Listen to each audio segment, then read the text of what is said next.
जब से होरी के घर में गाय आ गई है, घर की श्री ही कुछ और हो गई है। धनिया का घमंड तो उसके संभाल से बाहर हो गया है। जब देखो गाय की चर्चा।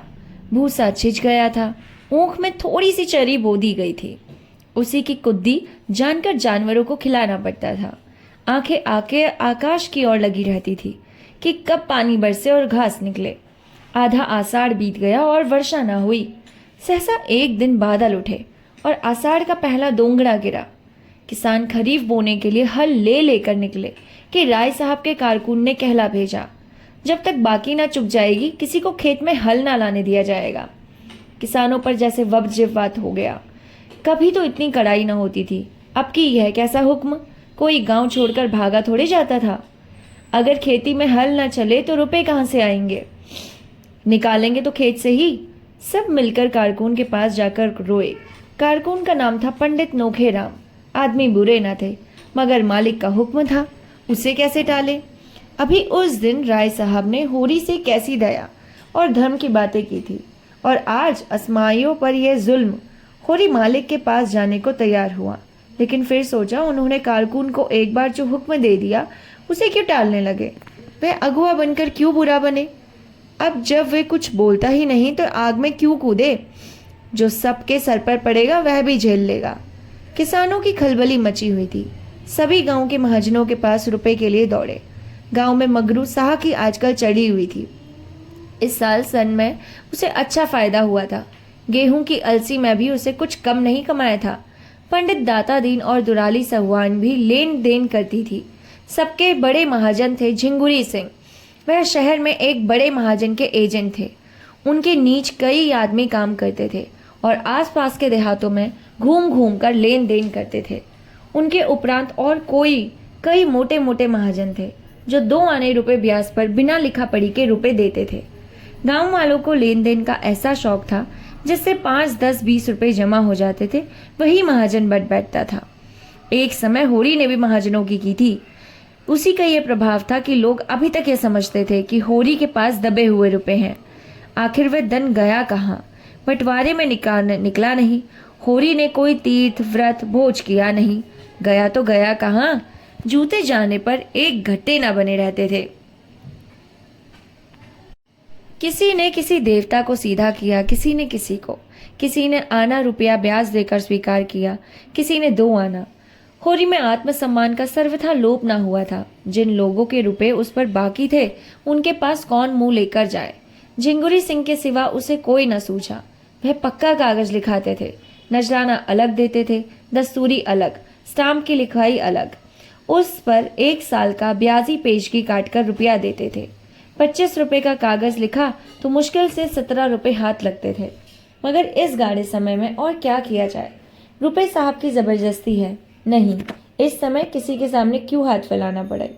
झिंगुरी सिंह बैठे दातून कर रहे थे।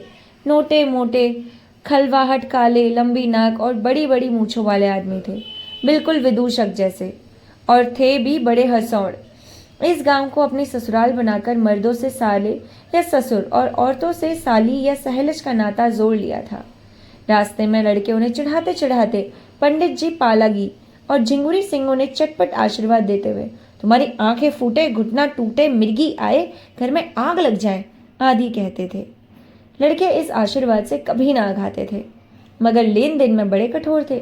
सूद की एक पाई ना छोड़ते थे और वादे पर बिना रुपए द्वार से ना टलते थे। होरी ने सलाम करके अपनी विपत्ति कथा सुनाई।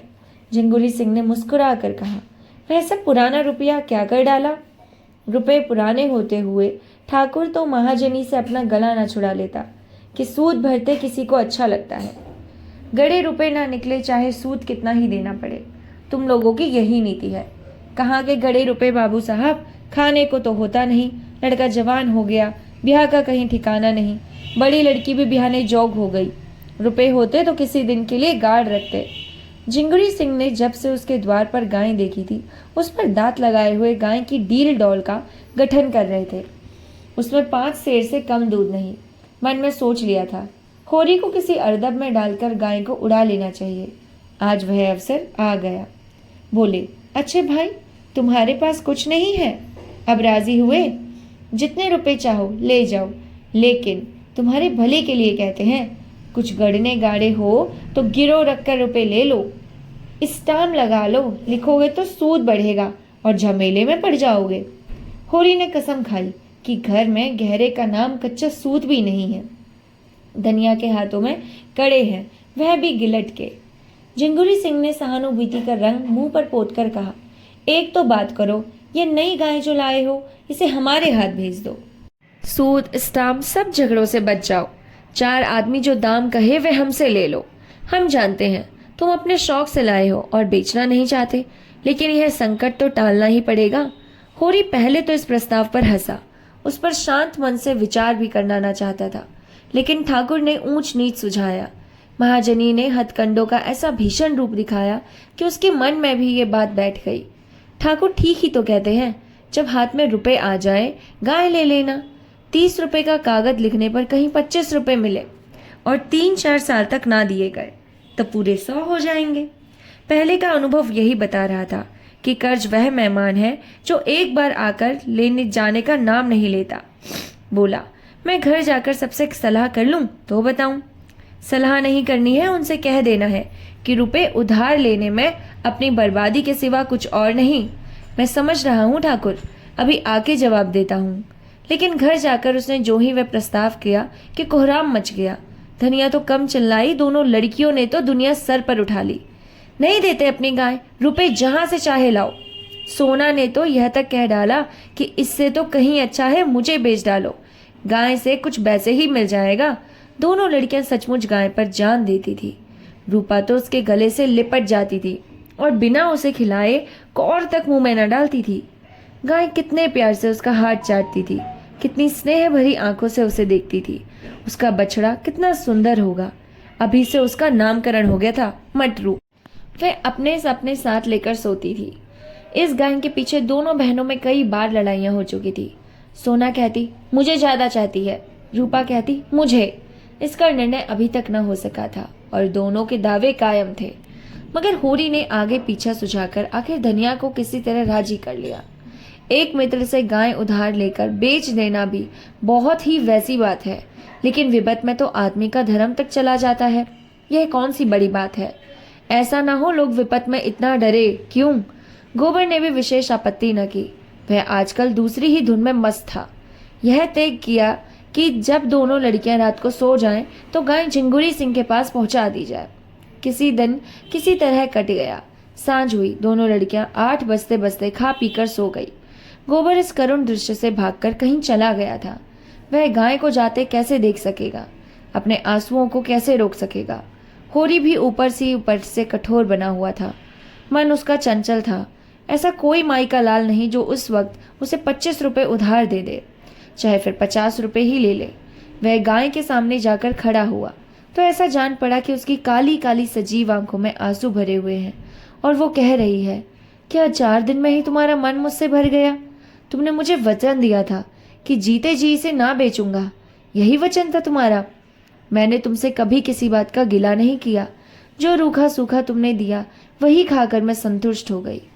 धनिया ने कहा, लड़कियां तो सो गई हैं, अब इसे ले क्यों नहीं जाते। जब बेचना ही है तो अभी बेच दो। होरी ने कांपते हुए स्वर में कहा, मेरा तो हाथ ही नहीं उठता धनिया, उसका मुंह नहीं देखती। रुपए 2 सूद पर ले लूंगा, भगवान ने चाहा तो सब अदा हो जाएगा। 300-400 होते ही क्या है, एक बार ऊख लग जाए। धनिया ने गर्व भरे प्रेम की आंखों से देखा और कहा, क्या इतनी तपस्या के बाद मैं घर में गऊ आई, उसे भी बेच दो। ले लो कल रुपए, जैसे सब चुकाए जाएंगे वैसे इसे भी चुका देंगे। भीतर उमड़ी उमस सी हो रही थी। हवा बंद थी, एक पत्ती ना हिलती थी। बादल छाए हुए थे पर वर्षा के लक्षण न थे। होरी ने गाय को बाहर बांध दिया। धनिया ने टोका भी, कहाँ लिए जाते हो, पर होरी ने नहीं सुना। बोला, बाहर हवा में बांध देता हूँ, आराम से सोएगी। उसके भी तो जान है। गाय बांधकर वह अपने मंझले भाई शोभा को देखने गया। शोभा को इधर कई महीनों से दमे का अर्जा हो गया था। दवा दारू की जुगत नहीं, खाने पीने का प्रबंध नहीं और काम करना पड़ता था जी तोड़कर, इसलिए उसकी दशा दिन दिन बिगड़ती जा रही थी। शोभा सहनशील आदमी था, लड़ाई झगड़े से कोसों भागने वाला। किसी से मतलब नहीं, अपने काम से काम। होरी उसे चाहता था और वह भी होरी का अदब करता था। दोनों में रुपए पैसे की बात होने लगी। राय साहब का ये नया फरमान आलोचना का केंद्र बना हुआ था। कोई 11 बजते बजते होरी लौटा और भीतर जा रहा था कि उसे भास हुआ जैसे गाय के पास कोई आदमी खड़ा है। पूछा, कौन खड़ा है वहां? होरी बोला, मैं हूं दादा, तुम्हारे कोड़े में आग लगाने आया था। हीरा उसके कोड़े में आग लगाने आया है। इस जरा सी बात में होरी को भाई की आत्मीयता का परिचय मिल गया। गांव में भी तो कौड़े हैं, कहीं से आग मिल सकती थी। हीरा उसके कौड़े में आग ले रहा है तो अपना ही समझकर ले रहा होगा। सारा गांव इस कौड़े में आग लेने आता था। गांव का सबसे संपन्न यही कौड़ा था। मगर हीरा का आना दूसरी बात थी। एक दिन की लड़ाई के बाद हीरा के मन में कपट नहीं रहता। गुस्सैल है लेकिन दिल का साफ। उसने स्नेह भरे स्वर में पूछा, तमाकू है कि ला दूं? नहीं, तमाकू तो है दादा। शोभा तो आज बहुत बेहाल है। कोई दवा नहीं खाता तो क्या किया जाए? उसके लेखे तो सारे वैद, हकीम, डॉक्टर अनाड़ी हैं। भगवान के पास जितनी अक्ल थी वह उसके और उसकी घरवाली के हिस्से पड़ गई है। होरी ने चिंता से कहा, यही तो बुराई है उसमें, अपने सामने किसी को गिनता ही नहीं और चिढ़ने तो बीमारी से भी हो जाती है। तुम्हें याद है कि नहीं, जब तुम्हें इजाफा हो गया था तो दवाई उठाकर फेंक देते थे।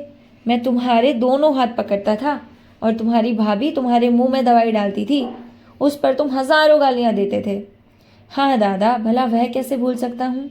तुमने इतना ना किया होता तो तुमसे लड़ने के लिए कैसे बचा रहता। होरी को ऐसा मालूम हुआ कि हीरा का स्वर भारी हो गया है। उसका गला भी भराया है। बेटा, लड़ाई झगड़ा तो जिंदगी का धर्म है। इससे जो अपने हैं वे पराये थोड़ी हो जाते हैं। जब घर में 4 आदमी रहते हैं तभी तो लड़ाई झगड़े भी होते हैं। जिससे कोई है ही नहीं उससे लड़ाई कौन करेगा। दोनों ने साथ चिलम पी। तब हीरा अपने घर होरी के पास गया।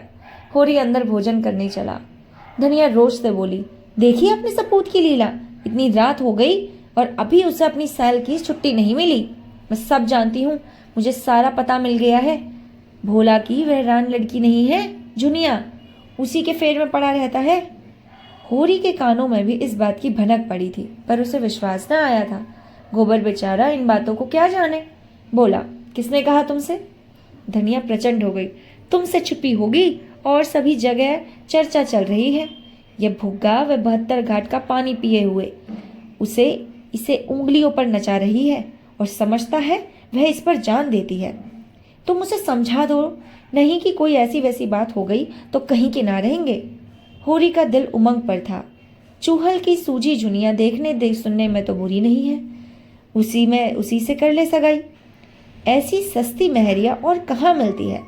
धनिया को यह चूहल तीर सा लगा। जुनिया इस घर में आए तो मुंह झुलस दो राड का। गोबर की चहेती है तो उसे ले जाकर चाहे जहां रहे, और जो गोबर इसी घर में लाए तो यह दोनों लड़कियां किसे गले बांधेंगे। फिर बिरादरी में तुम्हें कौन पूछेगा। कोई द्वार पर खड़ा तक ना होगा। उसे उसकी की परवाह। इस तरह नहीं छोड़ूंगा लाला को। मर मर के पाला है और जुनिया आकर रास करेगी। मुंह में आग लगा दूंगी उसके। सहसा गोबर आकर घबराई हुई आवाज में बोला, दादा, सुंदरिया को क्या हो गया है? क्या काले नाग ने छू लिया? वह तो पड़ी तड़प रही है। होरी चौके से जा चूका था। थाली सामने छोड़कर बाहर निकल आया और बोला, क्या आजगुन मुंह से निकालते हो? अभी तो मैंने देखकर आ रहा हूं, लेटी थी। तीनों बाहर गए। चिराग लेकर देखा। सुंदरिया के मुंह से फिचकुर निकल रही थी। आंखें पथरा गई थी। पेट फूल गया था। चारों पांव फैल गए थे। धनिया सर पीटने लगी। होरी पंडित दाता दीन के पास दौड़ा। गांव में पशु चिकित्सक के वही आचार्य थे। पंडित जी सोने जा रहे थे। दौड़े हुए आए। दम के दम सारा गांव जमा हो गया। गाय को किसी ने कुछ खिला दिया। लक्षण स्पष्ट थे, साफ विष दिया है। लेकिन गांव में ऐसा कोई मुद्दई है जिसने विष दिया हो। ऐसी वारदात तो इस गांव में कभी नहीं हुई। लेकिन बाहर का कौन आदमी गांव में आया? होरी की किसी से दुश्मनी भी तो ना थी उस पर संदेह किया जाए। होरी से कुछ कहा सुनी हुई थी, मगर वह भाई भाई का झगड़ा था। सबसे ज्यादा दुखी तो हीरा ही था। धमकियां दे रहा था कि जिसने सब हथियारों का काम किया उसे पाए तो खून पी जाए। वह लाख गुस्सैल हो पर इतना नीच काम तो नहीं कर सकता। आधी रात तक जमघट रहा। सभी होरी के दुख में दुखी थे और बधिक को गालियां देते थे। वह इस समय पकड़ा जा सकता तो सबके प्राणों की कुशल न थी। जब यह हाल है तो जानवरों को बाहर कैसे बांधेगा? अभी तक रात बिरात सभी जानवर बाहर पड़े रहते थे, किसी तरह की कोई चिंता न थी। लेकिन अब तो नई विपत्ति आ खड़ी हुई है। क्या गाय थी, बस देखते रहे पूजने जोग। 5 सेर से दूध कम न था, 100 का एक बछड़ा था। आते देर न हुई यह वज्र गिर पड़ा। जब सब लोग अपने अपने घर चले गए तो धनिया होरी से बात करने लगी। होरी को कोसने लगी। तुम्हें कोई लाख समझाए करोगे अपने मन की? तुम गाय खोलकर आंगन से चले, जब तक मैं जूझती रही कि बाहर ना ले जाओ। हमारे दिन पतले हैं, ना जाने कब क्या हो जाए। लेकिन नहीं, उसे गर्मी लग रही है। अब तो खूब ठंडी हो गई। अब तुम्हारा कलेजा भी ठंडा हो गया। ठाकुर मांगते थे, दे दिया होता तो एक बोझ सर से उतर चला जाता और निहोरा होता। मगर यह तमाचा कैसे पड़ता? कोई बुरी बात होने होती तो मती पहले ही हट जाती है। इतने दिन मजे से घर में बनती रही, न गर्मी लगी न जूड़ी आई। इतनी जल्दी सबको पहचान गई थी कि मालूम ही ना होता था कि बाहर से आई है। बच्चे उसके सींगों से खेलते रहते थे, सिर तक न हिलाती थी। जो कुछ नाद में डाल दो चाट चपोट कर साफ कर देती थी। लक्ष्मी थी लक्ष्मी। अभागों के घर क्या रहती। सोना और रूपा भी ये सुनकर, हलचल सुनकर जग गई और बिलख बिलख कर रो रही थी। उनकी सेवा का भार अधिकतर उन्हीं दोनों पर था। उसकी संगनी हो चुकी थी। दोनों खाकर उठती तो एक टुकड़ा उसे अपने हाथों से खिलाती। कैसा जीभ निकाल कर खा लेती थी। जब तक उसके हाथ का कौर न पा लेती, खड़ी ताकती रहती। भाग्य फूटे गए। सोना और गोबर और दोनों लड़कियां रो धोकर सो गई। होरी भी लेटा। धनिया उसके सिरहाने पानी का लोटा रखने आया तो होरी ने धीरे से कहा, तेरे पेट में बात पचती नहीं, कुछ सुन पाएगी? गांव भर में ढिंडोरा पीटती फिरेगी। धनिया ने आपत्ति की, भला सुनूं? मैंने कौन सी बात पीट दी, यो नाम बदनाम कर रहे हो? अच्छा, तेरा संदेह किसी पर होता है? मेरा संदेह तो किसी पर नहीं। कोई बाहर का आदमी था। किसी से कहेगी तो नहीं? कहूंगी नहीं तो गांव वाले मुझे कहने कैसे गड़वा देंगे। अगर किसी से कहा तो मार ही डालूंगा। मुझे मारकर सुखी ना रहोगे। अब दूसरी महरियां नहीं मिली जाती। जब तक हूं तुम्हारा घर संभाले हुए हूं। जिस दिन मर जाऊंगी सर पर हाथ धर कर रोगे। अभी मुझ में सारी बुराइयां ही बुराइयां, तब आंखों से आंसू निकलेंगे। मेरा संदेह हीरा पर होता है। झूठ, बिल्कुल झूठ। हीरा इतना नीच नहीं है, वह मुंह का खराब है। मैंने अपने आंखों से देखा। सच, तेरे सर की सौं। तुमने अपनी आंखों से देखा? कब? वही, मैं शोभा को देखकर आया तो वह सुंदरिया के नांद के पास खड़ा था। मैंने पूछा, कौन है? तो बोला, मैं हूं हीरा, कौड़े से आग लेने आया था। थोड़ी देर मुझसे बातें करता रहा। मुझे चिलम पिलाई। वह उधर गया, मैं भीतर आया। वहीं गोबर ने पुकार मचाई। मालूम होता है मैं गोबर में गाय बांधकर शोभा के घर गया हूँ और उसने इधर आकर कुछ खिला दिया है। शायद फिर यह देखने आया था कि मरी या नहीं। धनिया ने लंबी सांस लेकर कहा, इस तरह के होते हैं भाई, जिन्हें भाई का गला काटने में भी हिचक नहीं होती। ओफो, हीरा मन का इतना काला है और दाढ़ी चार को मैंने पाल पोस कर बड़ा किया। अच्छा, जा सो रहे, मगर किसी से भूलकर भी जिक्र ना करना। कौन सवेरा होते ही लाला के थाने ना पहुंच जाऊं तो अपने असल बाप की नहीं। यह हत्यारा भाई कहने जोग है। यह भाई का काम है। वह बैरी है, पक्का बैरी, और बैरी को मारने में पाप नहीं, छोड़ने में पाप है। होरी ने धमकी दी। मैं कह देता हूं धनिया, अनर्थ हो जाएगा। धनिया आवेश में बोली, अनर्थ नहीं, अनर्थ का बाप हो जाए। मैं बिना लाला को बड़े घर भिजवाए नहीं मानूंगी। 3 साल चक्की पिसवाऊंगी। 3 साल। वहां से छूटेंगे तो हत्या लगेगी। तीर्थ करना पड़ेगा, बोझ देना पड़ेगा। इस धोखे में ना रहे लाला। और गवाही दिलवाऊंगी तुमसे, बेटे के सर पर हाथ रखकर। तब देखती हूं कैसे जाता है। उसने भीतर जाकर किवाड़ बंद कर लिए। होरी बाहर अपने को कोसता पड़ रहा था। जब स्वयं उसके पेट में बात ना पची तो धनिया के पेट में क्या पचेगी। अब यह चुड़ैल मानने वाली नहीं। जिद पर आ जाती है तो किसी की नहीं सुनती। आज उसने अपने जीवन में सबसे बड़ी भूल की। चारों ओर नीरव अंधकार छाया हुआ था। दोनों बैल के गले की घंटियां कभी कभी बज उठती थी। 10 कदम पर मृतक गाय पड़ी हुई थी। होरी घोर पश्चाताप में करवटें बदल रहा था। अंधकार में प्रकाश की रेखा कहीं नजर न आती थी। यह था हमारी कहानी का पार्ट 9। इसका पार्ट 10 सुनने के लिए आपको हमारे चैनल के साथ बिल्कुल जुटे हुए रहना पड़ेगा। अगर आपको वीडियो अच्छी लगती है तो आप वीडियो को लाइक, शेयर और कमेंट ज़रूर कर सकते हैं। हमारे चैनल को सब्सक्राइब करते रहिए ताकि आपको ऐसे ही डेली नई नई स्टोरीज के बारे में पता चलता रहे। तब तक के लिए नमस्कार।